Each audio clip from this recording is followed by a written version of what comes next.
ಎಷ್ಟೋ ಜನ ಏನಾಗತ್ತೆ ಅಂದ್ರೆ ಈಗ ಅಯ್ಯೋ ನನಗೆ ಏನಪ್ಪಾ ಸೈಕಾಟ್ರಿಸ್ಟ್ ಹತ್ರ ಹೋಗ್ಬೇಕಾ, ನಾನು ಮನೋವಿಜ್ಞಾನಿ ಹತ್ರ ಹೋಗ್ಬೇಕಾ, ನನಗೇನೋ ಸಮಸ್ಯೆ ಇದೆ ಅಂತ ಅನ್ಕೊಂಡ್ಬಿಡ್ತಾರೆ, ನಂಗೇನು ಮನೋರೋಗ ಕಾಯಿಲೆನಾ, ಈ ತರ ಹಿಂಜರಿಕೆ ಮುಂಚೆನೂ ಇತ್ತು, ಈಗಲೂ ಕೂಡ ಎಷ್ಟೋ ಜನರಲ್ಲಿದೆ. ಅದರಲ್ಲೂ ಈ ಸೆಲೆಬ್ರಿಟೀಸ್ಗಳನ್ನ ನೋಡುವಂತ ಸಂದರ್ಭದಲ್ಲಿ ಅವರು ಅವರ ಜೀವನ ಹೇಗೆ ಅಂದ್ರೆ ತೆರೆದಿಟ್ಟ ಪುಸ್ತಕ ಸೋಷಿಯಲ್ ಮೀಡಿಯಾಗಳಲ್ಲಿ. ಅವ್ರೆಲ್ಲೋ ಈ ತರದ ಸಮಸ್ಯೆಗಳು ಒಳಗಾಗಿದ್ದಾರೆ ಅಂತಂದ್ರೆ ಅವ್ರನ್ನ ಹಿಡ್ಕೊಂಡು ಟ್ರೋಲ್ ಮಾಡ್ಬಿಡ್ತಾರೆ. ಹೀಗಾಗಿ ಅವರು ಕೂಡ ಒಂಟಿತನವನ್ನ ಅನುಭವಿಸುವಂಥದ್ದು.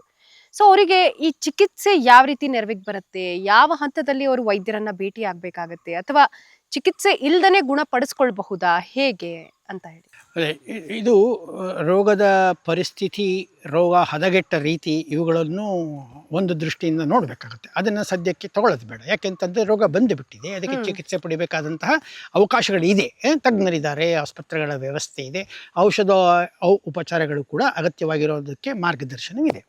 ಇನ್ನು ಸಾಮಾನ್ಯವಾಗಿ ಇಂತಹ ಒಂದು ಪರಿಸ್ಥಿತಿಗೆ ಎಲ್ಲರೂ ಹೋಗ್ತಾರಾ ಹೋಗಲ್ಲ ಅನ್ನೋಂಥ ಒಂದು ಪ್ರಶ್ನೆಯ ಮೂಲಕ ಆರಂಭ ಮಾಡಿದ್ರೆ ಎಲ್ಲರಿಗೂ ಇಂತಹದ್ದೊಂದು ಸಾಧ್ಯತೆಗಳಿದೆ. ಸಮಸ್ಯೆ ಬರುತ್ತೆ, ಅದು ಗಂಭೀರವಾಗೂ ಇರುತ್ತೆ, ಮಾನಸಿಕ ಸಮತೋಲನವನ್ನು ಕಡಿಮೆ ಮಾಡುತ್ತೆ. ಏನೇನು ಮಾನಸಿಕ ಸಮತೋಲನವನ್ನು ಕಡಿಮೆ ಮಾಡುತ್ತೆ? ನನ್ನ ಎದುರಿಗಿರುವಂತಹ ಒಂದು ಸಮಸ್ಯೆಗೆ ನಾನು ಪರಿಹಾರ ಅಂತ ಕಾಣೋಕ್ಕೆ ಮುಂಚೆ ಆತಂಕ ಶುರುವಾಗುತ್ತೆ. ನಾನು ಇದನ್ನು ಮಾಡೋಕ್ಕಾಗೋದೋ ಇಲ್ಲವೋ, ಮಾಡಿದ್ರೆ ಏನಾಗ್ಬೋದು ಅನ್ನುವಂತಹ ಒಂದು ಸಣ್ಣದಾಗಿ ಕೊರೆಯೋದಕ್ಕೆ ಶುರು ಮಾಡುತ್ತೆ. ಸ್ವಲ್ಪ ಸಮಯದ ನಂತರ ಅದು ಜೀವನ ಶೈಲಿಯ ಮೇಲೆ ಆಗುತ್ತೆ. ಇವತ್ತು ಪ್ರತಿದಿನ 10 ಗಂಟೆಗೆ ನೀವು ಆಫೀಸಿಗೆ ಹೋಗುವಂಥ ಅಭ್ಯಾಸ ಇಟ್ಕೊಂಡಿದ್ದವರು 10 ವರ್ಷ 12 ವರ್ಷ ಸ್ವಲ್ಪ ತಡವಾಗಿ ಹೋಗೋಣ ಇವತ್ತು, ಅಥವಾ ಇನ್ನು ಬೇಗನೆ ಹೊರಟೋಗೋಣ ಅರ್ಧ ಗಂಟೆ ಮುಂಚೆ, ಯಾತಕ್ಕೆ ಅನ್ನಿಸ್ಕೋಬೇಕು.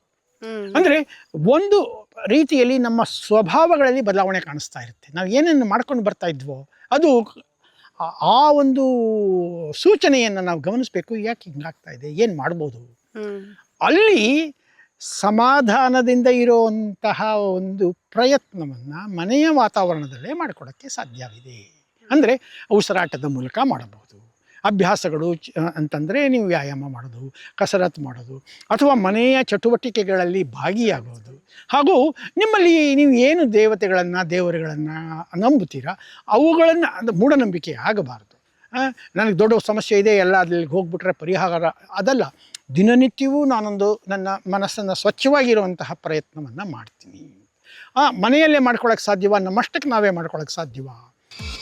For business and personal promotions in Suman TV Kannada, please contact 9686376663.